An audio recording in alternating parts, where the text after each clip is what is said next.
travers le monde, le Sénégal, la France, le Canada, les États-Unis, même la Chine. Merci à vous.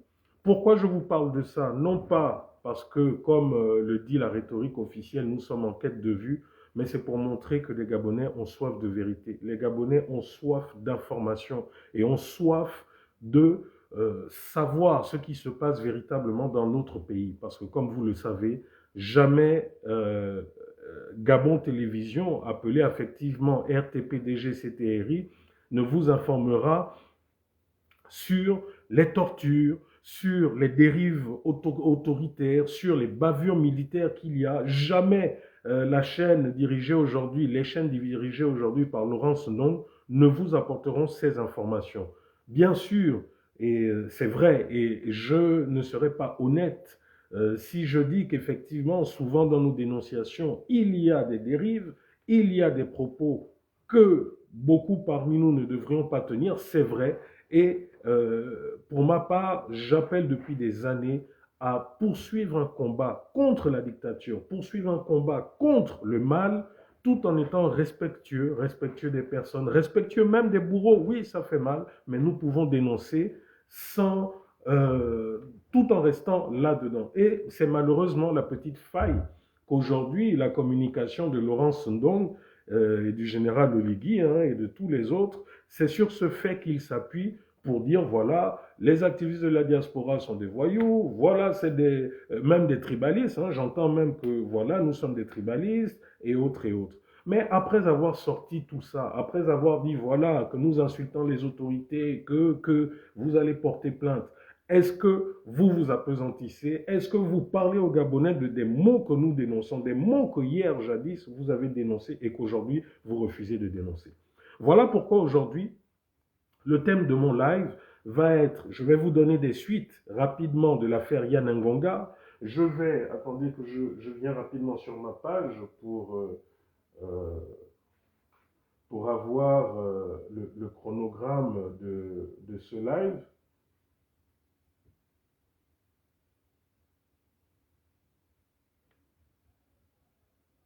Voilà. Donc, comme je vous l'ai dit, dans un premier temps, je vous parlerai de la suite de l'affaire Yann Ngonga, ensuite de l'injustice et la justice de plus fort au Gabon. Bonjour, monsieur Oswald Bekalemba. Je vous parlerai également de la présidence de la République et le B2, hein, qui semble être un centre de torture homologué depuis des années, homologué par tous les pouvoirs en place, et ce n'est pas le pouvoir du général Oligui qui viendra le démentir. Ça tombe bien, il paraîtrait qu'ils se sont lancés dans une chasse aux activistes et aux plaintes à l'étranger. Je vous prie de venir me porter plainte pour diffamation par rapport à ces propos que j'avance, et ça permettra, ici en France et à la communauté internationale, de s'appesantir grandement sur ce problème de torture. Donc pour commencer, comme je vous l'ai dit rapidement, parce que vous verrez que je parle vite, parce qu'il faudrait également effectivement que j'apprenne à synthétiser mes lives, parce que j'ai tellement à dire que souvent je prends beaucoup de temps, et les lives tirent en longueur, font 3-4 heures. Or malheureusement, tout le monde n'a pas la patience ni le temps pour suivre des lives de 3-4 heures. Donc, il faudrait que vous soyez attentifs. Yann Ngonga, pour brosser rapidement, est ce jeune Gabonais qui a été victime d'une bavure de la part des forces de défense et de sécurité qui, au lieu de contenir une population en révolte à Port-Gentil, avait décidé de partir massivement pour quasiment tuer le peuple, donc avec des armes de guerre, des grenades. Et on ne sait comment une grenade militaire s'est retrouvée dans une église. Yann Ngonga, ce héros, a arraché des mains d'un enfant une grenade militaire qui, à 30 secondes près, une minute près, allait exploser la tête d'un enfant. Malheureusement, cette grenade a explosé dans ses bras. Depuis, Yann Ngonga a d'abord subi une forme d'oppression au Gabon. Je ne vais pas revenir sur les détails, je vous l'ai déjà donné auparavant.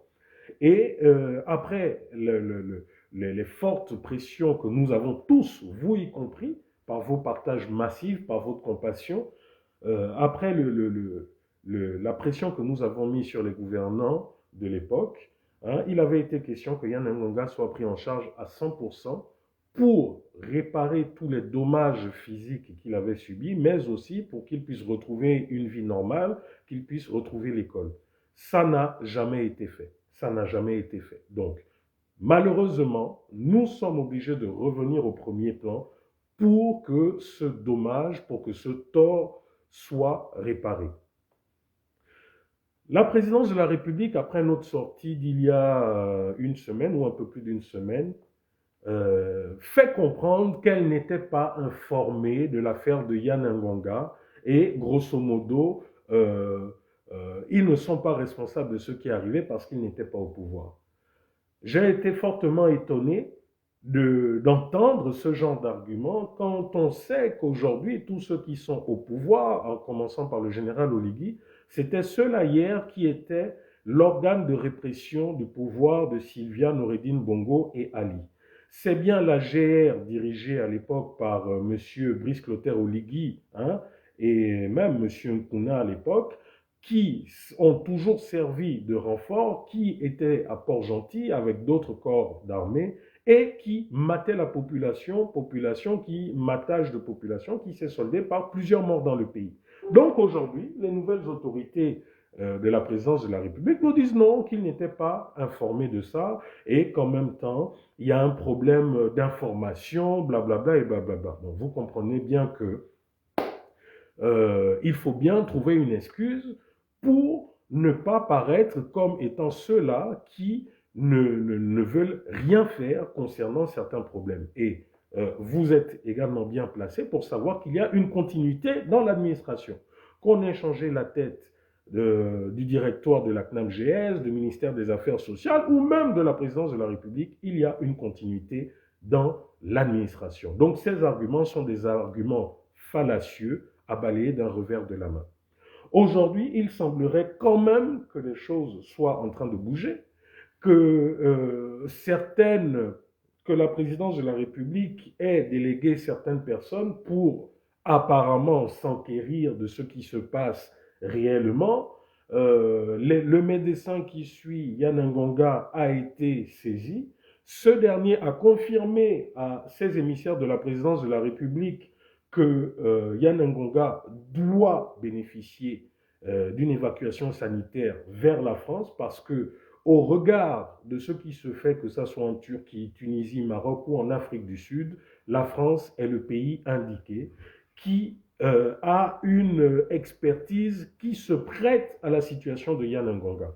De plus, opérer Yann Ngonga en France, le suivre, permettrait également à ce dernier de pouvoir apprendre dans des écoles spécialisées liées à son handicap. Parce que même si aujourd'hui, après les opérations en France, ces opérations réussissent et qui reviennent au Gabon, Yann Ngonga est incapable d'apprendre en toute autonomie dans n'importe quel lycée du Gabon. Donc c'est de ça dont il s'agit.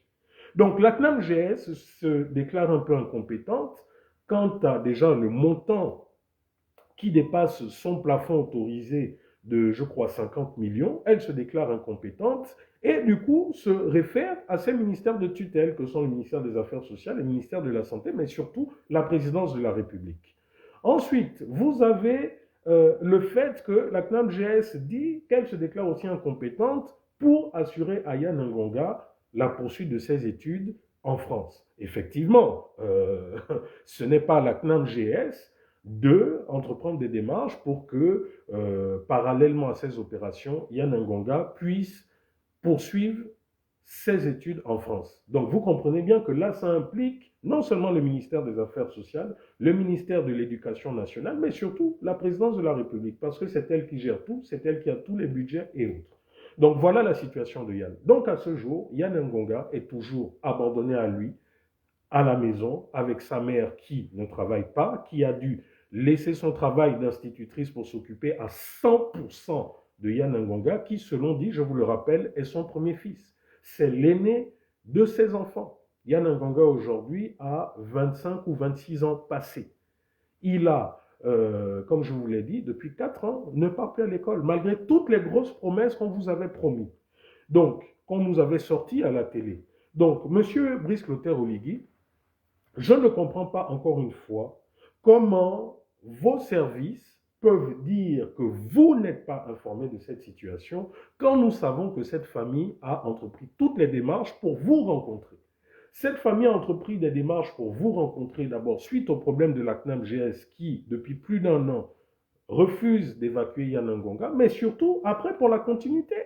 Parce qu'il y a une bavure d'État. Yann Ngonga, si ça aurait été, je vous donnerai par exemple un cas qu'on m'a soumis, qui était un Gabonais qui avait reçu une balle militaire française au camp de Gaulle, je ne sais plus dans quelles conditions, mais la France a pris en charge ce jeune Gabonais. La France a considéré, a attribué à ce compatriote qui a une balle près de sa colonne vertébrale, qu'on ne peut pas malheureusement retirer au risque de le paralyser, la France a considéré à attribuer un statut de blessé de guerre à ce compatriote.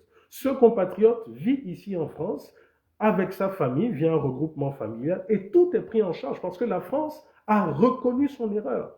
Donc, de la même manière, Yann Ngonga n'est pas allé dans une caserne militaire, voler une grenade ou je ne sais trop quoi. Si nous étions dans un pays normal, un pays civilisé, la justice gabonaise aurait fait son travail, la justice militaire aurait fait son travail, une enquête aurait débouché pour nous expliquer comment cette grenade a atterri. Mais malheureusement, nous sommes dans un pays de non-droit où la justice n'est pas rendue au peuple, la justice n'est pas rendue aux pauvres, à ceux qui n'ont pas de parents au pouvoir et autres, et on préfère plutôt soit l'intimidation ou alors des arrangements flous, des arrangements fallacieux. Et pourquoi je le dis? Parce que je vais rebondir sur des actes de torture, notamment sur celui qui est aujourd'hui le président de toutes les victimes d'actes de torture ou de crimes de 2009 à 2016, dont vous avez vu la vidéo que j'ai balancée depuis plusieurs jours. Donc voilà pour ce qui est de Yann Ngonga. D'autres sont même allés jusqu'à dire, oui, mais Yann ne nous a pas expliqué ce problème. Mais Yann Ngonga et sa mère vous a adressé des demandes d'audience. C'est naturellement au cours de cette demande d'audience qu'ils auraient pu développer l'ensemble de leurs demandes. Mais comme malheureusement, ce n'est pas pour pouvoir accéder au général Oligui ou aux fondations d'Orcas et autres, il faut avoir des bras longs. Donc malheureusement, ils n'ont pas pu. Et encore que même cet argument ne tient pas. Parce que la famille est passée par la voie normale et est passée par les soutiens indéfectibles du général Oligui. Moi-même, je les ai mis en contact avec des gens proches du général Oligui qui leur ont demandé même de faire des vidéos, des audios qui ont été remis directement au général Oligui et ce dernier n'a jamais voulu bouger le petit doigt. C'est une réalité. Malgré tout le saupoudrage, les poudres de perlimpinpin qu'on viendra vous dire ou que des conseillers viendront vous dire, c'est une réalité. Et une réalité qui sera confirmée encore par le témoignage suivant que je vous ferai. Donc voilà, nous sommes toujours dans l'attente concernant le problème de Yann Ngonga, qui est un problème d'État, qui est une responsabilité de l'État gabonais, quel que soit celui qui prend la tête. C'est-à-dire que même si demain le général Oligui part, c'est monsieur X ou monsieur Y qui vient à la tête du pouvoir, le problème de Yann Ngonga est une responsabilité de l'État gabonais à vie. Et ce n'est pas avec 70 000 francs de primes d'indemnité que le ministère des Affaires sociales attribue aux personnes vivant avec un handicap que Yann Ngonga pourra vivre ou se reconstruire. Encore que jusqu'à ce jour, Yann Ngonga ne touche rien du tout. Donc, voilà ce qui est concernant l'affaire de Yann Ngonga. Beaucoup de personnes me disent, oui, mes frères, il ne faut pas politiser entre vos choses d'activisme et l'affaire de Yann Ngonga, c'est deux choses. Oui, c'est deux choses, mais malheureusement, c'est politique. C'est politique parce que si ce n'était pas politique, tout ceci devait être réglé depuis fort longtemps. Il n'y a pas de mal à dire que oui, nous avons commis une erreur, nous avons commis une bavure. Nous ne pourrons pas remettre à Yann Ngonga sa santé, son œil qu'il a perdu, ses branches, mais nous pouvons au moins suppléer, nous pouvons au moins l'aider jusqu'à la fin de ses jours. Tous les grands pays, les grandes démocraties le font. que ce soit les Français, que ce soit les Américains, lorsqu'il y a bavure à un moment donné, il faut s'arrêter et dire oui, nous avons fait mal. Parce que, comme je vous le dis, Yann Ngonga n'est pas un activiste. Ni lui, ni aucun membre de sa famille, vous n'allez les voir. Ni lui, ni aucun membre de sa famille, vous n'allez les voir sur les réseaux sociaux insulter ou faire quoi, jamais. Donc, avec lui, vous n'allez pas prendre ce cas pour dire, en fait, si les choses traînent, c'est parce qu'il est impoli, c'est parce que c'est pas vrai.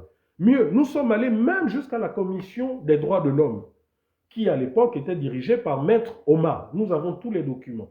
La commission des droits de l'homme se trouve en face d'aujourd'hui de ce qui est l'Artef, à la sortie de l'ancien hôtel Okume Palace, le Laïco. Nous sommes partis plusieurs fois. Nous avons tous les documents. Nous sommes allés au ministère de la Justice. Nous avons été reçus par le directeur de cabinet du ministre de la Justice à l'époque. Beaucoup de choses ont été dites. Donc, de grâce, ne venez pas nous dire aujourd'hui que ce n'est pas normal d'apporter ce problème sur les réseaux sociaux. Il y a des voies, il y a des réactions. Nous avons entrepris toutes les voies de recours possibles et légales. Malheureusement, dans notre pays, et souvent dans ce genre de cas, les choses ne bougent que lorsqu'elles sont exposées sur les réseaux sociaux. Rappelez-vous, il a fallu que nous contactions TV5, il a fallu l'implication de certains journalistes correspondants de TV5, tels que Yves-Laurent Goma, dont aujourd'hui je tiens à rendre un hommage, qui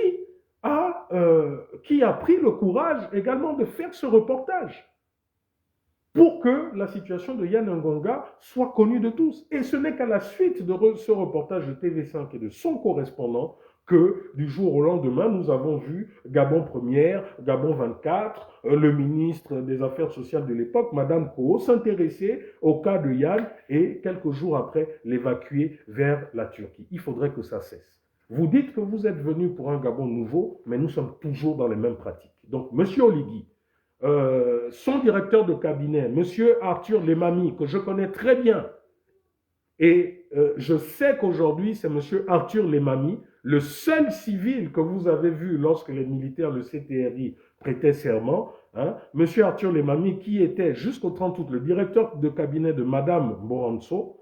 Arthur, tu as ce dossier et tu sais ce qu'il faut faire. Nous ne demandons pas la pluie. Nous ne demandons pas des choses miraculeuses. Et inutile de nous ressortir l'argument que vous ne faites que sortir, que le plus important pour le moment, c'est sa santé. Ça, c'est ce qui a été sorti depuis 4 ans, mais rien n'a été fait.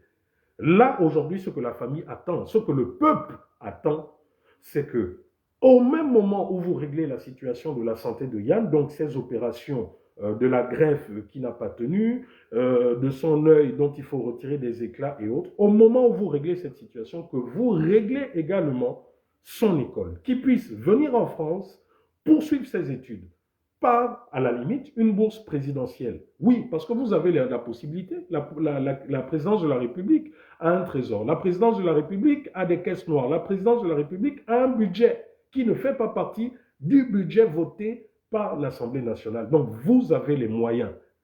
Ne venez pas nous dire, bonjour Idriss, mon frangin, ne venez pas nous dire aujourd'hui, ici, que ce sont les moyens qui manquent, Arthur.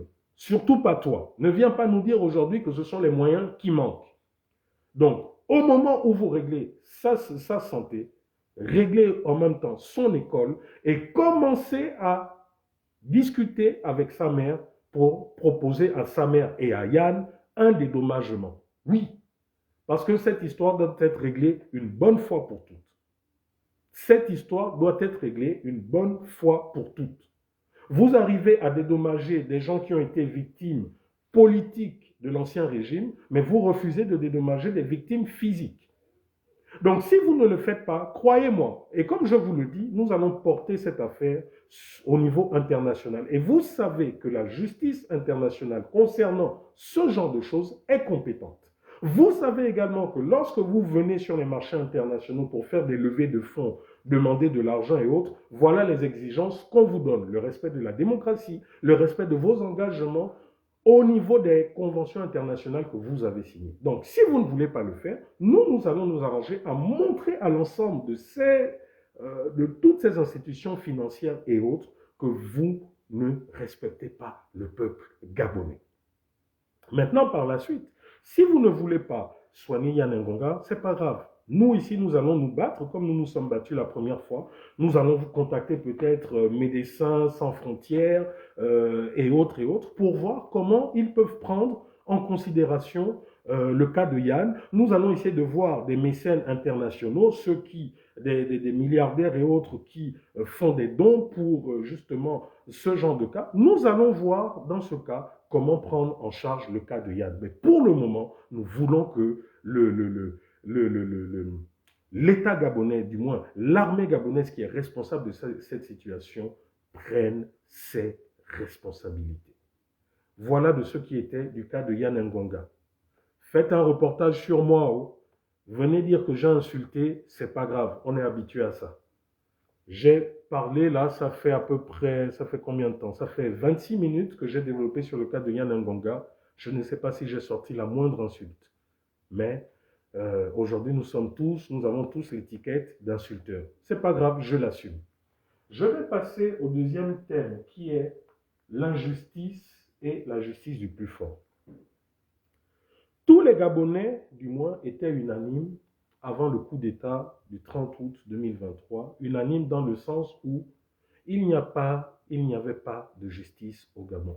Partagez et mettez des cœurs. Je sais que beaucoup d'entre vous ont peur lorsque, dans mes titres, je parle de torture au Gabon et autres, mais vous qui êtes à l'étranger ou je ne sais pas, ou partagez.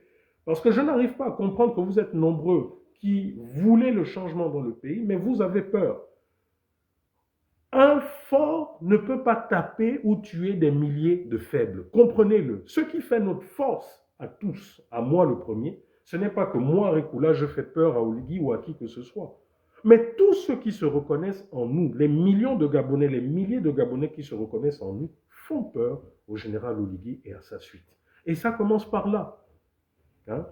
Donc, lorsque vous venez, vous êtes, je vous dis, je balancerai peut-être les statistiques tout à l'heure, vous-même vous verrez, malgré tout ce que vous dites, le Gabon nous suit. Vous avez été, rien que ce mois-là, ce début de mois, la fin novembre, début décembre, vous avez été 500 000, plus de 500 000 Gabonais à nous suivre. Plus de 500 000 Gabonais à chercher à vous informer et à comprendre ce qui se passe. Donc, prenez votre courage également à partager, à mettre des cœurs et autres. Quand on demande de le faire, ce n'est pas parce que nous voulons être payés ou quoi. Moi, personnellement, je ne retire rien. Pas un franc. Et si vous voulez, je vais vous le publier. Je ne retire pas un franc des réseaux sociaux, ni de Facebook, ni de TikTok. Rien du tout. Nous prenons de notre temps pour investiguer, pour vous montrer les réalités du pays. Vous avez vu. D'autres avant nous, par exemple pour le cas de la Syrie, ont fait ce que nous avons fait. Mais aujourd'hui que la Syrie est libérée, vous avez vu ce que certains dépeignaient comme étant des rumeurs, les horreurs, les tortures. Aujourd'hui, le monde entier le voit. Malheureusement, c'est exactement ce qui se passe dans notre pays. La justice au Gabon est une justice de ceux qui sont au pouvoir. Hier, sous Ali Bongo, il suffisait que vous ne plaisiez pas au système en place pour que le système en place vous colle toutes les affaires qu'il voulait. Vous avez eu le témoignage de Bertrand Zibi, qui, après leur dispute entre PDGistes et autres, a décidé de quitter le PDG de façon fracassante devant les médias. Vous avez tous vu comment Bertrand Zibi a été victime de plusieurs chefs d'inculpation de la part de nos magistrats. Tantôt atteinte à la sûreté de l'État, avec des armes de guerre, patati patata. La justice gabonaise, les procureurs de l'époque ou juges d'instruction avaient dit que Bertrand Zibi avait des armes de guerre.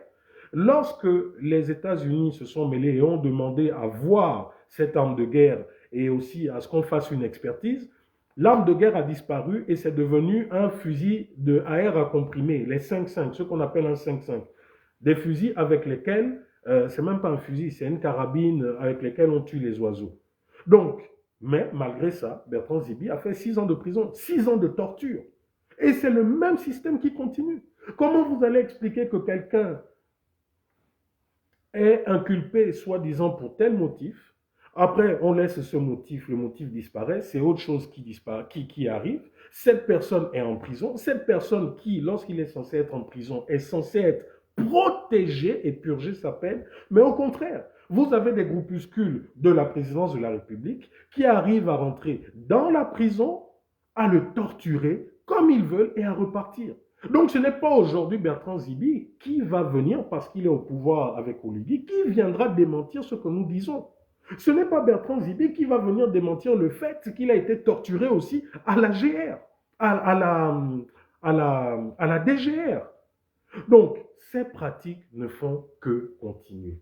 Cette semaine, je vous ai fait passer, que ce soit sur TikTok ou que ce soit sur Facebook, je vous ai fait passer une vidéo d'un jeune homme qui, à l'époque, militait à l'Union nationale, mais avant ça, était avec, il vous a dit, il était au RNB du père Tonba Bessolo. Après, quand ce dernier a retourné sa veste, il est allé du côté de feu le président Mambundu de l'UPG, hein, et ensuite il s'est retrouvé à l'Union nationale. Lors du décès de André Mbaobam, vous avez tous vu, nous avons tous vu que l'ambassade du Bénin a été brûlée, etc., etc. Nous avons eu des experts même qui sont sortis, tels que mon grand frère Sosten, aujourd'hui député de la transition, cadre de l'Union nationale, qui est l'un des experts en incendie au Gabon et qui a fait des plateaux télé. D'ailleurs, vous pouvez aller sur YouTube, c'est toujours là, qui avait démontré que ce qui avait été présenté par la justice gabonaise comme étant un incendie créé par des partisans, voilà, des Gabonais, ce n'était pas logique. Qu'un feu ne se propageait pas tel qu'il avait été présenté et qu'au même moment, il y avait des forces de défense et de sécurité partout qui quadrillaient cet endroit, que les pompiers pouvaient se rendre sur les lieux de l'ambassade du Bénin et que de la caserne des pompiers à là, vous ne mettez même pas 5-6 minutes, surtout lorsque vous roulez avec vos gyrophares et autres. Donc, une machination a été démontrée par des experts, mais malgré tout, un jeune homme notamment, a été arrêté, a été torturé copieusement au B2. Je vous rappelle que le B2 est le service de contre-ingérence. Donc, si vous voulez, pour comprendre le service de contre-ingérence, c'est ce service, c'est un peu l'équivalent de la DSI au Gabon. C'est un service, en fait, qui est là pour démasquer les espions, qui est là pour démasquer ceux qui espionnent l'État gabonais. Après, bon, on lui attribue aussi d'autres, mais grosso modo, c'est ça. Et c'est un service qui est sous les ordres directs de la présidence de la République. Donc, ce n'est même pas le ministre de la Défense, c'est la présidence de la République directe. Donc, tout ce qui se passe, surtout les affaires politiques, sont sous la responsabilité directe du président de la République. Et n'oubliez pas une chose, le président de la République, depuis que le Gabon existe, est chef des forces de défense et de sécurité. C'est lui qui commande tout. Rien ne peut être fait, surtout dans des affaires engageant, on va dire, la stabilité de l'État, rien ne peut être fait sans l'aval du président de la République. Rien ne peut être fait au B2 sans que le président de la République ne soit directement informé, parce qu'il faudrait que vous le compreniez. Il ne suffit pas de venir crier sur les activistes en disant que nous racontons des histoires, mais lorsque nous parlons, faites comme les chrétiens de Béret, qui lorsque des gens, des évêques, des pasteurs venaient leur raconter des histoires, oh, Dieu a dit ceci, Dieu a dit cela, ils ouvraient leur Bible et ils vérifiaient, est-ce que Dieu a dit cela? Donc après les informations que nous sommes, ou que je suis en train de vous dire, concernant par exemple le B2, renseignez-vous. Allez chercher sur Internet, allez chercher, rapprochez-vous de journalistes, rapprochez-vous de militaires et demandez-leur comment le B2 fonctionne et si ce que je suis en train de vous dire est faux.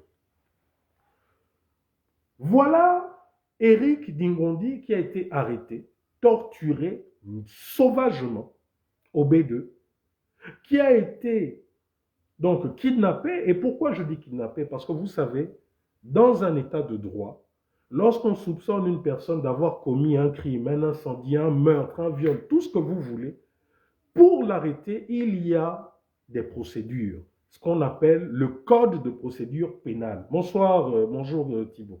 Il y a ce qu'on appelle le code de procédure pénale. Lorsqu'on vous arrête, vous êtes sous la responsabilité de l'État à travers ceux qui vous arrêtent. Voilà pourquoi lorsqu'on vous arrête et que vous allez dans un commissariat, la première chose qu'on fait, c'est la main courante. C'est qu'on marque dans un registre de façon officielle là où vous êtes rentré et pour quel motif. Pourquoi? Parce que l'État gabonais dit que lorsqu'on vous arrête, pour des besoins d'enquête, on peut vous garder pendant 24 heures ou 48 heures au maximum. Maintenant, si les faits pendant ces 24 ou 48 heures, c'est le temps que la justice, les OPJ et autres déterminent votre statut pour savoir si on doit vous libérer ou si, au contraire, on doit vous poursuivre en justice et autres. Maintenant, pour des besoins d'enquête, en cas de terrorisme, cette garde à vue peut passer exceptionnellement à, je crois, 8 jours, sauf si je me trompe. Si je me trompe, que des juristes sur Facebook ou sur TikTok viennent me dire exactement. Mais je crois que pour des raisons de terrorisme, seulement dans ce cas, on peut proroger la garde à vue pour 8 jours encore. Mais pendant que vous êtes en garde à vue, ah, TikTok est en train de déconner là, ou c'est des attaques. Mettez des cœurs, hein, si ça coupe, après tant pis pour vous. Mettez des cœurs sur Facebook et TikTok, c'est en train de couper. Là. Donc, pendant que vous êtes en garde à vue, la justice gabonaise, à travers ses OPJ, donc ceux qui mènent l'enquête sur vous, à travers le procureur de la République qui est saisi, parce qu'il faudrait que vous compreniez une chose. Aucune personne ne peut être arrêtée pour des motifs similaires sans l'aval du procureur de la République. Écoutez bien ce que je suis en train de vous dire. Et s'il y a un procureur de la République et qu'il monte pour dire que ce que je dis est faux, si on vient arrêter M. Rekula parce qu'il aurait insulté le chef de la République, les militaires ou les policiers qui viennent m'arrêter, logiquement, on l'aval. Écoutez bien ce que je vous dis. Si on vient m'arrêter soi-disant que j'aurais insulté, diffamé ou autre, les militaires, les policiers, tout ce que vous voulez qui sont censés m'arrêter, viennent parce qu'ils ont l'aval du procureur de la République. Donc, aucun procureur de la République, si la procédure est respectée, ne peut sortir vous dire qu'il ne sait pas où est passée telle ou telle personne. Parce que comprenez, quand on parle d'injustice, c'est ça. Le problème du Gabonais, c'est parce que nous ne connaissons pas nos droits ou nous ne voulons pas connaître nos droits. Hier, nous n'avions pas la possibilité de nous informer, de nous cultiver. Mais aujourd'hui, nous avons la possibilité. Donc, lorsqu'Éric Dingondi a été arrêté au motif qu'il aurait participé ou qu'il aurait brûlé l'ambassade du Bénin, ceux qui sont venus l'arrêter l'ont fait avec l'aval du procureur de la République de l'époque. Si, écoutez bien, si la loi est respectée, c'est comme ça que ça se passe. Ensuite, lorsqu'il est interrogé, c'est 48 heures. Et après, sous instruction du même procureur de la République, on le défère au parquet pour que soit un juge d'instruction puisse interroger la personne à nouveau, l'entendre et puisse décider que, bon, écoutez, au vu des éléments que j'ai, nous allons vous maintenir pour des besoins d'enquête, ou alors nous allons vous libérer, mais vous restez à la disposition de la justice. Et c'est souvent dans ce cas qu'on va dire, bon, écoutez, nous allons vous retirer votre passeport et vous signifier une interdiction de sortie du territoire parce que, voilà, nous avons besoin pour des besoins d'enquête. Messieurs, ce que je vous dis, ce n'est pas des choses que je raconte. Beaucoup disent, vous activistes, vous parlez, moi je l'ai vécu. Je l'ai vécu au Gabon. Je ne peux pas venir vous parler de choses que je ne connais pas ou dont je n'ai pas pu apprendre. Parce que vous savez, lorsque vous êtes victime d'une dictature, même celui qui ne connaît pas le droit pour sauver sa vie va tout faire pour comprendre comment la justice fonctionne, va tout faire pour demander à des avocats comment les choses fonctionnent. Et lui-même, parce que nous savons tous lire et écrire, va lire le droit, va lire les procédures. Et quand on ne comprend pas, on va demander à un magistrat. Moi, c'est ce que je fais. Hein. Je lis le droit, les procédures. Quand je ne comprends pas parce qu'ils ont des termes souvent compliqués, j'appelle. Ah, mais tel, au fait, ça veut dire quoi? Explique-moi ça. Voilà le problème que beaucoup de Gabonais n'ont pas. Donc, lorsque nous dénonçons, souvent, ils ne comprennent pas. Pour eux, c'est on vous raconter des histoires. Qui vous a dit que c'est des kidnappings? Donc, si la procédure est respectée, voilà ce qui se passe. L'État, la justice a le droit de vous dire, bon, écoutez, pour des besoins d'enquête, ou même pour votre sécurité, nous vous gardons. Parce que vous pouvez être victime d'un complot, et ceux qui vous complotent, qui complotent contre vous, peuvent vouloir vous assassiner. Donc, la justice peut dire qu'à ce moment, on vous garde pour votre propre sécurité. Mais on vous garde pour votre propre sécurité, c'est pas on vous envoie à la prison centrale. Dans d'autres pays, on va vous mettre par exemple en résidence surveillée où vous allez partir chez vous, mais vous êtes surveillé, vous êtes sous la protection. Donc, quand certains magistrats disent oui, mais qu'on garde pour les besoins d'enquête ou pour votre protection et qu'on vous envoie à la prison centrale, là où vous pouvez vous faire assassiner à tout moment, ce n'est pas la justice. Bon. Je vous ai donné le cheminement normal des procédures, de la procédure en matière d'arrestation. Maintenant, et encore, il faut savoir une chose, c'est que les interpellations ne se font pas n'importe comment. Il y a des heures bien définies, même pour les plus grands criminels. C'est souvent à partir de 4 heures du matin ou de 5 heures du matin, jusqu'à 22 heures, je crois, sauf si je me trompe. Maintenant, c'est vrai qu'il y a des cas exceptionnels. Parce que, je vous donne un cas exceptionnel. Si quelqu'un tue une personne à 2 heures du matin, mais naturellement, on appelle la police, et si la personne est là, on l'arrête. Mais ce n'est pas une perquisition, c'est autre chose. Vous voyez, c'est un cas de flagrance et autres et autres. Donc, il y a des particularités. Bref. Maintenant, qu'est-ce qui se passe au Gabon? Vous avez des gens qui sont soupçonnés d'avoir fait X ou d'avoir fait Y. On vient, on les prend. Là, je ne dis pas interpeller, on les prend. Quand on les prend, on les amène très souvent dans des lieux inconnus, cagoulés. Déjà, ce qui n'est pas normal. Comprenez bien une chose. Dès l'instant où on vous prend, on vous met une cagoule à la tête et on vous amène dans un lieu sans que vous ne sachiez où vous partez. Dès cet instant, sachez que ce n'est pas normal. Premièrement. Lorsque vous êtes en garde à vue, lorsqu'on vous amène quelque part, si vous êtes en garde à vue, dès l'instant où on doit vous signifier que vous êtes en garde à vue, c'est une obligation de la loi. Et dès l'instant où on vous signifie que vous êtes en garde à vue, vous avez le droit, c'est la loi, de demander à appeler un proche, un avocat ou un proche ou un membre de la famille pour dire où vous êtes. Et aussi, vous avez le droit, et ils ont l'obligation, si vous vous sentez mal ou autre, d'appeler un médecin pour constater votre état de fait pendant cette garde à vue. Voilà ce que dit le droit. Mais quand on vous prend, on vous met une cagoule, on vous amène dans un endroit, on commence à vous frapper. 24 heures, 48 heures, 3 jours, 4 jours. On ne vous permet pas d'appeler un de vos proches. On ne vous permet pas de savoir même où vous êtes. On ne vous donne pas les motifs d'abord pourquoi on vous fait ce qu'on vous fait subir. L'ONU appelle ça une disparition forcée. C'est un kidnapping. Ce n'est pas Rekula parce que je n'aime pas tel ou je ne sais trop quoi qui le dit. C'est ce que l'ONU dit. Et c'est ce que le Gabon reconnaît à travers les conventions qu'ils ont signées. Monsieur le procureur de la République, monsieur le ministre de la Justice, pouvez-vous dire que ce que je dis est faux?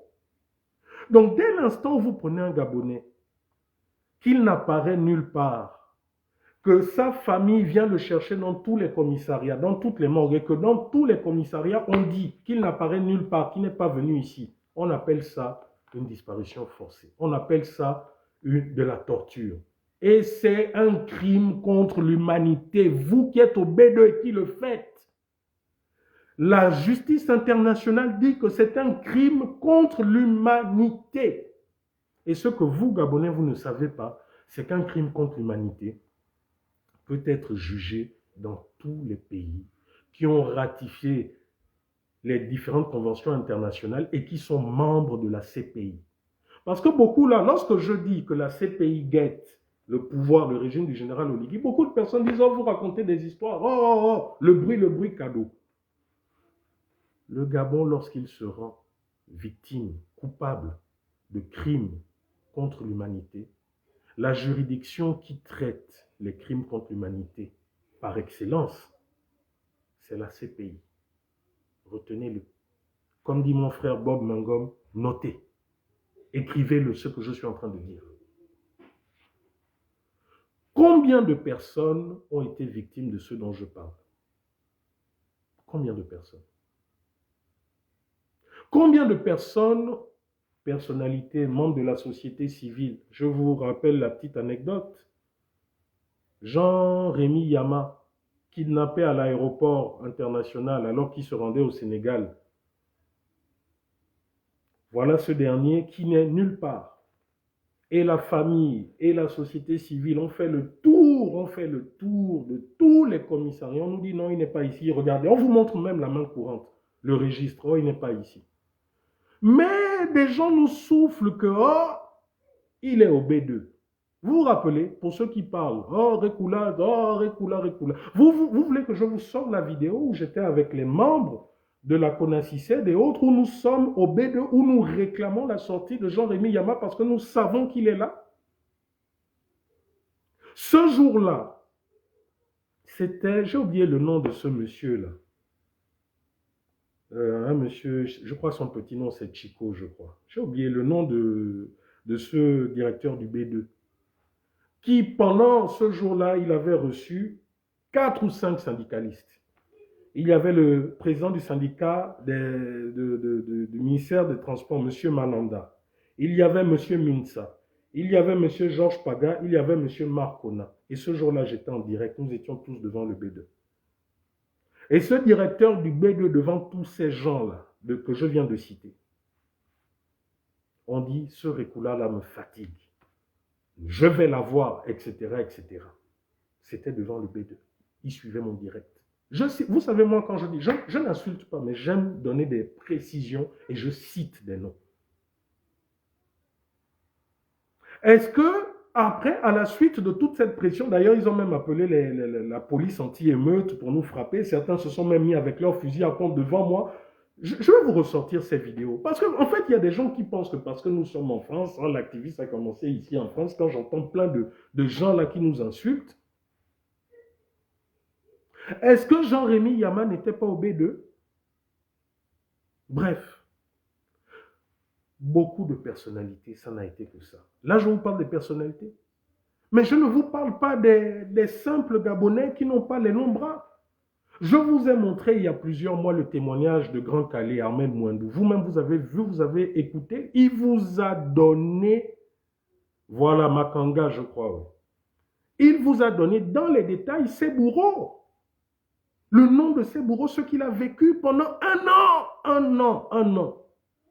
Sa famille le cherchait partout. Là, je vous ai donné le témoignage d'Éric Digondi. Mais écoutez, je vais quand même vous faire écouter un peu.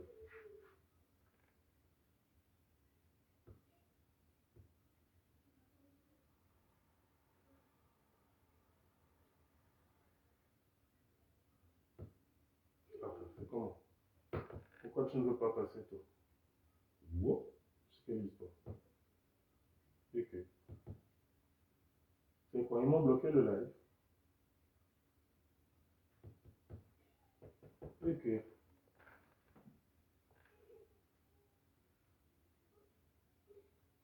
Les choses du vampire. Jusque là, avant que je vous commence le live, ça passait. Maintenant, je veux vous mettre le truc sur la page Facebook, ça bloque. Les choses du vampire.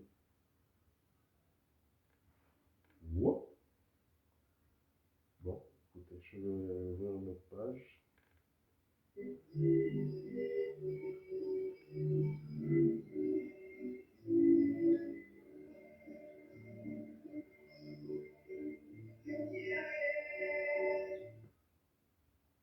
Je vais ouvrir une page et puis on va mettre ça.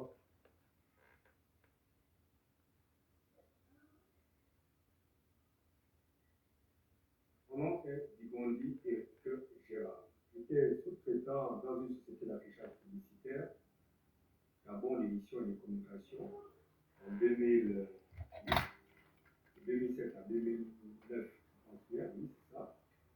Et j'étais aussi dans la maçonnerie. J'ai toujours milité pour... Vous pouvez suivre la vidéo, hein, c'est sur ma page Facebook et même sur TikTok. Mes pages sont à mon nom, Bernard Christian, Rekula Bernard Christian. Sur TikTok, c'est la même chose. Je me suis retrouvé avec Pierre Mamboundou à l'UPG et ensuite à l'Union nationale.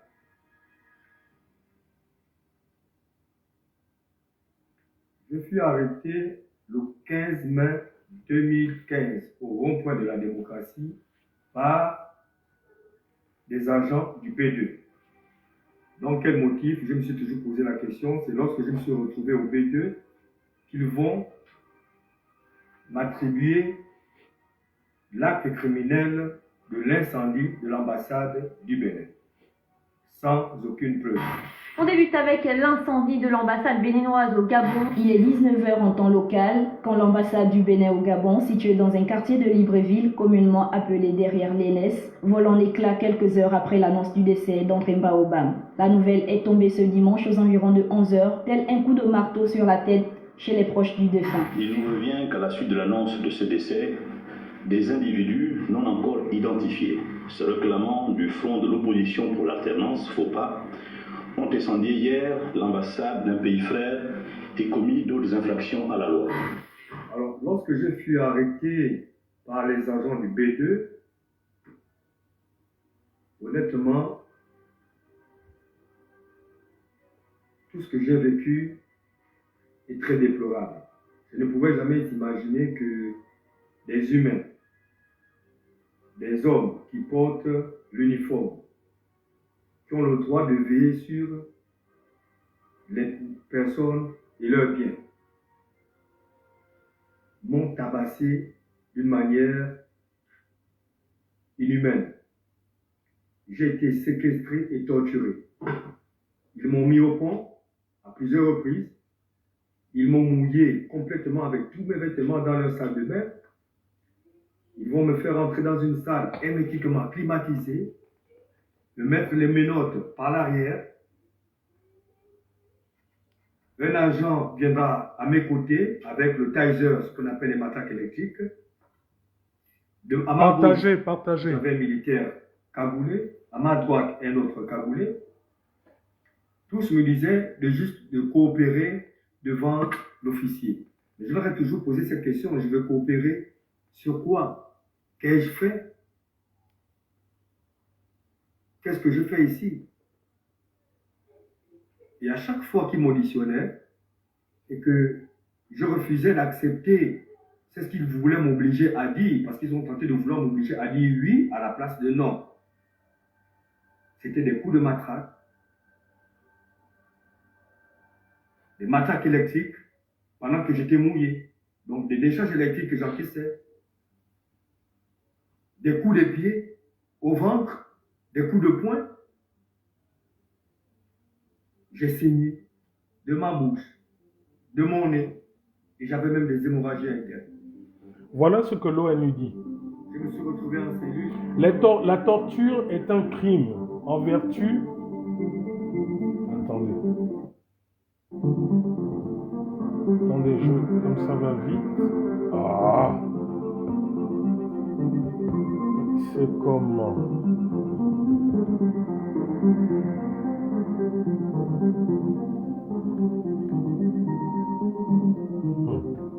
Écoutez, je ne sais pas si je suis victime d'un piratage, hein, mais dès que je mets quelque chose, ça ne répond plus. Vous voyez, je viens de mettre play sur vous, devant vous, là. Je n'ai plus le Et à contrôle. chaque fois qu'ils m'auditionnent, Peut-être qu'ils m'ont piraté, je ne sais pas. et que je refusais d'accepter, c'est ce qu'ils voulaient m'obliger à dire, parce qu'ils ont tenté de vouloir m'obliger à dire oui à la place de non. C'était des coups de matraque, des matraques électriques, pendant que j'étais mouillé. Donc des décharges électriques que j'encaissais, des coups de pied au ventre, des coups de poing. J'ai saigné de ma bouche, de mon nez, et j'avais même des hémorragies internes. Je me suis retrouvé en cellule à plusieurs reprises, je me tortillais de douleur, j'agonisais, et c'est grâce à certains militaires qui étaient aussi enfermés par rapport aux gaffes qu'ils avaient certainement commis, qui ont boudé leur cellule de manière à ce qu'on puisse me faire sortir, qu'on puisse m'amener aux urgences de l'hôpital militaire. Et c'est là-bas qu'on me trouvera avec effectivement des cailloux de sang dans l'abdomen. Lorsque j'étais en cellule, mon nom ne figurait pas dans la main courante. Vous savez que lorsque on interpelle un individu et qu'on vous met à garde à vue, puisque le procureur de la République, lorsque elle s'exprimait devant les médias, devant l'opinion nationale et internationale, elle précisait qu'une garde à vue est prévue pour 8 jours. Mais moi, je me suis retrouvé à plus de 8 jours. J'ai fait 34 jours au B2. Madame Sidonie Flore Oué, procureure de la République, a animé un point de presse ce soir dans les locaux de la police judiciaire. Point de presse au cours duquel elle a évoqué l'évolution de l'enquête relative à l'incendie de l'ambassade du Bénin. Je me permets de faire cette déclaration ce soir suite à l'enquête ouverte relativement aux événements du dimanche dernier, caractérisé par l'incendie de l'ambassade du Bénin, la dégradation, la destruction des biens appartenant au trou. Aussitôt informés, les officiers de police judiciaire ont investi les lieux et quelques jours après, ils ont procédé à l'interpellation de certains compatriotes qui sont dans les locaux de la police judiciaire. Vous entendez ce que Madame Sidonie Flore Oué a dit, qui était à l'époque procureure de la République. Elle dit que les officiers de police judiciaire ont interpellé des individus qui étaient soupçonnés d'avoir participé à l'incendie ou autre de l'incendie du ministère de l'ambassade du Bénin. Bon. Et c'est la même Madame Sidonie Flore Oué qui rappelle la loi. Je vais vous faire écouter. Qui rappelle que même quand on est en garde à vue, la garde à vue ne peut excéder 8 jours et que même quand on est en garde à vue, on a le droit d'avoir son avocat ou d'avoir la visite de ses parents. Mais dans le même moment, qu'est-ce qui peut expliquer que M. Eric Dingondi, là je vous parle de l'exemple d'Eric, mais il y a beaucoup d'autres que je vous ai montré avant. Qu'est-ce qui peut expliquer que ce monsieur a passé 35 jours de torture au B2? Qu'est-ce qui peut l'expliquer? Qu'est-ce qui peut expliquer que ce monsieur ensuite a été déféré à la prison centrale de Libreville où il a passé 18 mois, donc plus d'1 an, et qu'à la suite on lui dise non, écoutez, vous n'êtes coupable de rien, sortez. Qu'est-ce qui peut expliquer que lorsque ce monsieur a voulu porter plainte et a voulu que justice lui soit rendue, qu'on lui dise certaines choses, qu'on le décourage à porter plainte? Bon. Aujourd'hui, entre le moment où... Bon, écoutons d'abord ce qu'elle dit. Comme soit auteur soupçonné de des infractions, ou comme simplement des témoins. Je voudrais donc rassurer l'opinion nationale et internationale. Écoutez bien. Pour dire que le fait d'être dans les locaux de la police judiciaire ne signifie pas que la personne est... Bon. Là, Madame Oué nous dit qu'Eric Dingondi est dans les locaux de la police judiciaire. Parce qu'effectivement, après le B2, ils l'ont transféré à la police judiciaire. Mais à quel moment, et vous verrez qu'à aucun moment, elle ne nous parle de son passage de cette torture au B2. Elle nous dit que M. Eric Dingondi a été arrêté par la police judiciaire. Mais ce dernier nous dit que c'est le B2 qui l'a arrêté et qui l'a mené directement au B2 où il a été torturé. Donc vous voyez, pourquoi je prends la peine de vous montrer ceci? Parce que aujourd'hui, le pouvoir en place fait tout pour nous diaboliser. Parce que comme ils n'ont pas la main mise sur nous, il faut détourner le travail que nous faisons en nous faisant passer limite pour des voyous. Mais la justice, quand je vous dis que la justice au Gabon, depuis Ali, depuis machin, c'est une justice qui est aux ordres. Aucun procureur de la République, aucun magistrat ne lit le droit. Ils savent ce qui se passe. Ils sont souvent complices de ce qui se passe, mais ils préfèrent se taire et martyriser le peuple. Voilà pourquoi je vous dis, mais dites-moi, vous êtes nombreux là même du CTRI à dire, oui, et Oligui lui-même l'a dit, que voilà, Ali faisait ci, Sylvia faisait ça, mais quel est le Gabonais qui a déjà vu Ali Bongo au palais de justice condamner Zibi, condamner tous les autres, les hommes politiques? Dites-moi, avez-vous déjà vu Sylvia? Avez-vous déjà vu tous les autres là, tous ceux qui ont fait la prison, tous ceux qui ont été pourchassés? Est-ce que c'est Ali ou Sylvia ou Noureddine ou les Océanies que vous voyez là-bas à la prison centrale, que vous voyez au palais de justice condamner ces gens? C'était bien des magistrats qui ont signé un serment d'Hippocrate. Non, ça c'est les médecins. Bref, qui ont signé, qui ont juré de rendre la justice au peuple. Mais malheureusement, que ça soit hier, que ça soit aujourd'hui, les mêmes dérives continuent. Les mêmes magistrats voient des gens kidnappés, torturés, et ils ne s'intéressent pas. Qui vous a séquestré? Qui vous a torturé? Non, ce qui les intéresse, c'est de placer la personne sous mandat de dépôt quand la personne leur est présentée. Est-ce ça la justice?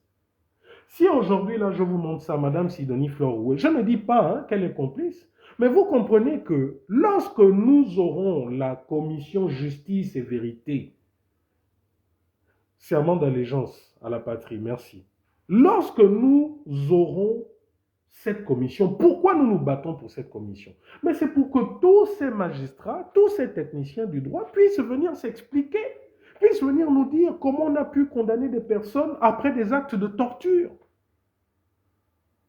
Là, c'est Madame Sidonie Fleur-Rouet. Mais tous les autres, c'est la même chose. Que ce soit M. Stimblon, que ce soit mon grand frère qui était à Dakar, là aussi avec moi, comment il s'appelle, Olivier Nzaou, que ce soit le procureur actuel, tous, c'est la même chose. Voilà des personnes, des magistrats, qui devront s'exprimer. Mais pour avoir fréquenté beaucoup de ces magistrats, dont Madame Sidonie Fleur-Rouet, au dialogue, je puis vous dire que ces personnes, il faut les regarder aussi de deux manières. On peut voir ces personnes de la manière où on leur pointe un doigt accusateur, mais on peut aussi les voir comme étant des personnes qui elles-mêmes étaient menacées de mort par ce système. Je sais, vous savez, c'est difficile à entendre. C'est difficile à entendre ce que je suis en train de vous dire. Mais les victimes de la dictature, souvent, ne sont pas aussi forcément là où on pense. Souvent, vous voyez des magistrats qui, oui, envoient en prison ou condamnent ou ferment les yeux, mais ces magistrats eux-mêmes sont menacés de mort, et eux et leurs enfants. Vous comprenez pourquoi tout ce que le général Oligui fait là, c'est rien du tout. Tant que nous n'aurons pas cette commission justice et vérité pour que tout le monde puisse s'exprimer, pour que des magistrats puissent s'exprimer et expliquer aux Gabonais que oui, je savais que cette personne était innocente. Oui, je savais qu'il avait été torturé, mais je ne pouvais rien faire parce que moi-même, voilà. Vous comprenez? Et ce n'est qu'à la suite de ça, je vous le dis, que nous pourrons construire un Gabon futur. Lorsque j'étais au dialogue avec tous ces magistrats, dont Madame Sidonie Fleur-Rouet, en fait, mon regard sur eux, et même sur elle, a changé. Parce que j'ai compris que les victimes de la dictature sont dans tout le Gabon. Mais ça n'excuse pas aussi le geste, parce que nous, activistes, nous sommes victimes, mais nous avons pris nos responsabilités. Donc aujourd'hui, les magistrats, tous ces magistrats doivent prendre leurs responsabilités. Les menaces de mort dont je parle, et dont ont été victimes certains magistrats, certains procureurs, nous aussi nous les avons vécues, mais vous avez vu, nous avons pris nos responsabilités, quitte à être exilés. Et le Gabon ne sera délivré véritablement que quand beaucoup de personnes qui ont un rôle à jouer dans ce pays diront non. Donc je ne fais pas cela et vous, je mets ce témoignage pour que tout le monde insulte Madame Sidonie Fleur-Rouet, insulte tous les procureurs. Ce n'est pas mon but. Mon but est de vous montrer que la dictature existe et continue d'exister. Regardez vous-même les machinations qui se passent autour d'Hervé Patrick Opianga. Je vois quelqu'un qui vient écrire « Xeno, occupe-toi de ton... » Ah voilà, c'est même un faux. Bon, je le bloque tout de suite. Attendez, je le bloque direct. Voilà, au Zimbabwe. Aujourd'hui, comme ces gens ont perdu le lead de la communication, comme malgré tout ce que Laurent Songalibika font pour essayer de nous diaboliser, les Gabonais ne sont pas dupes. Kumba Ulrich, vous nous fatiguez avec vos histoires politiques dans ce Gabon. Ok, bon, je ne sais pas trop ce qu'il veut dire, mais il a deux doigts d'aller en Somalie. Comme on fatigue, je vais te défatiguer en ne te permettant plus de venir suivre les histoires politiques qui te fatiguent sur ma page. Hein? Kumba Ulrich Carré. Donc, j'étais en train de vous dire que aujourd'hui, on veut nous faire passer pour des défenseurs d'Hervé Patrick Opianga. Qui est défenseur d'Hervé Patrick Opianga? Non, attendez, posons-nous un peu. Qui est défenseur d'Hervé Patrick Opianga?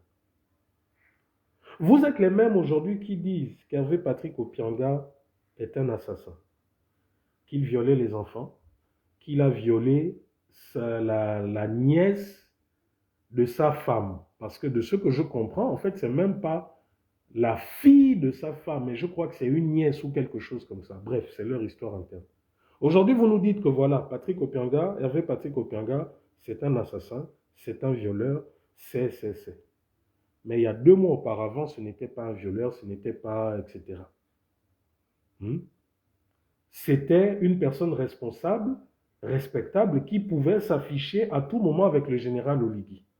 Et puis subitement, on voit un retournement de situation, on voit Hervé Patrick Opianga qui porte plainte contre une personne, bon, contre X, mais on comprend bien que le but de sa plainte est de savoir quel a été le rôle de la belle-sœur ou belle-mère du général Oligui dans une affaire qui implique la nation gabonaise, un procès que nous avons gagné, mais dont on ne comprend pas pourquoi un proche du pouvoir en place a décidé de donner des milliards, etc., etc.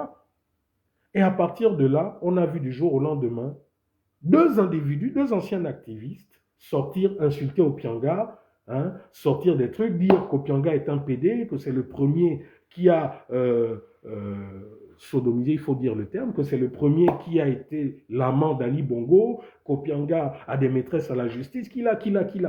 Ça a été dit, tout le monde est là.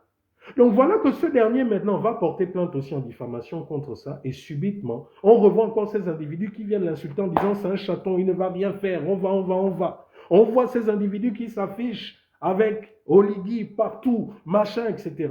Et plus tard, curieusement, la plainte d'Opianga ne prospère pas, c'est la plainte de ces individus soi-disant qui... Mais enfin, nous, on ne vous a pas demandé votre justice de règlement de compte, on vous a demandé la justice, la vraie, la seule et unique. Et cette justice qu'on vous demande depuis que vous avez pris votre coup d'État, vous avez dit que vous n'êtes pas là pour faire une chasse aux sorcières, sinon vous mettrez tout le monde en prison. Monsieur Oligui, c'est pas ce que vous aviez dit. Tous ceux qui continuent d'être à vos côtés, n'est-ce pas, aujourd'hui vous voulez nous dire apparemment que c'est des personnes respectables. Voilà pourquoi ils continuent d'être à vos côtés. Mais tous les détournements de fonds qu'ils ont faits, les crimes rituels dont certains sont coupables, c'est à quel moment-là que vos yeux vont s'ouvrir pour voir que beaucoup de tout cela sont des criminels? Mais arrêtez de vouloir manipuler le peuple gabonais et de faire croire qu'aujourd'hui nous sommes des soutiens d'HP et autres. Nous disons voilà pourquoi nous vous avons réclamé, moi, au dialogue. Et nous l'avons fait valider. La commission justice, vérité, dédommagement et réconciliation. Nous ne serons pas le premier pays qui avons demandé ça ou qui allons le faire. Nous vous avons dit ceci. Il faudrait que nous, et j'ai fait des passages télé étant au Gabon et étant au dialogue. Je vous ai dit sur votre télévision Gabon Première, les images sont là, que nous ne pouvons pas construire soi-disant un Gabon de demain si nous refusons d'abord de regarder derrière, de regarder ce qui s'est passé. Il faudrait nécessairement que ça se passe d'abord, avant de penser au reste. Et je vous avais même dit, quitte à ce qu'à l'époque, vous prolongez même votre transition d'1 an, puisque c'est le cas dans votre charte. Je préfère qu'au lieu qu'on vienne nous raconter les histoires de Libreville 2, de machin, de ceci, cela, nous avons préféré une véritable conférence nationale sur les bases de la conférence nationale de 1990, afin qu'on se parle. Pourquoi nous sommes allés là? Pourquoi il y a eu ces crimes? Pourquoi? Qu'est-ce qui s'est passé? Et à la suite de ça, même s'il faille faire des amnisties aux uns et aux autres, que nous le fassions d'un commun accord, que toute la nation, le Rwanda l'a fait avant nous, la Côte d'Ivoire, l'Afrique du Sud. Mais vous, ce que vous faites, vous prenez le pouvoir de façon mafieuse, vous ramenez tous les mafieux au pouvoir, vous avez vos disputes, et c'est quand vous avez vos disputes que vous voulez présenter qu'un tel, c'est des assassins. Non, ça ne marche pas comme ça. Et nous, notre intérêt aujourd'hui, moi personnellement, c'est qu'Hervé Patrick Opianga soit vivant. Parce que si cet homme était encore au Gabon, vous l'auriez fait exécuter, afin que tout ce qu'il sait ne soit pas connu, qu'il parte avec dans la tombe. Voilà pourquoi aujourd'hui nous demandons à Hervé Patrick Opianga, non seulement d'être en vie, mais aussi de commencer à parler. quitte à ce que ce qu'ils nous disent, nous le gardions sans le diffuser, mais il faudrait que ça se passe. Parce que je vous dis, lorsque j'étais au dialogue, parce que nous étions protégés au dialogue, ce que certains magistrats ont sorti, vous ne pouvez pas imaginer que le palais de justice que vous voyez là a des dossiers remplis des hommes politiques, des ministres, des anciens ministres ou des ministres actuels, commanditaires de crimes rituels. Origi le sait. Donc, c'est à quel moment que la justice va être appliquée? Vous-même, vous regardez la manipulation. Regardez la manipulation. On nous parle d'une